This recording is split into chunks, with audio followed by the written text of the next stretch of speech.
Alright, I'm going to show you how to install Assassin's Creed 1 resynced graphics mod, and I'm also going to show you how to fix some of the errors and problems like crashing and stuttering issue. So to get started, I'm going to do the easiest part, which is installing the graphics mod. So here it is. I'm going to double click on the setup. Now wait until this loads up.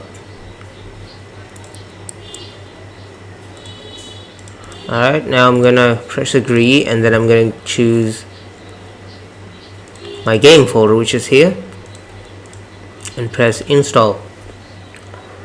Now while it's installing, I'm going to fix the stuttering issue. So we have this Eagle patch, and the latest version of this Eagle patch actually fixes all the stuttering problem as well as resolution problem and shadow and crash issues and X input.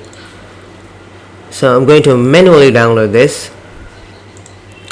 Now you can actually fix this stuttering problem by disabling your internet or plugging out your Ethernet cable, but that's a stupid idea because you don't want to do that every time you play the game. So instead of that, I'm going to take this. Well, if you don't have a script folder, just make a script folder and put it inside. Okay, like that. Now, since I've installed this, we're automatically gonna have the script folder and the ASI loader. But I recommend installing it again so that we have the correct settings. So I'm going to open it again.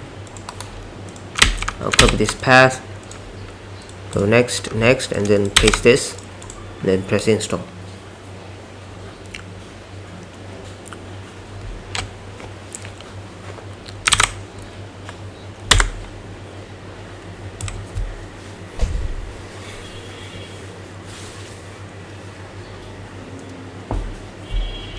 Okay, now you can play the game. You don't have to worry about graphic settings or anything. Play at any settings you like and you're gonna be fine.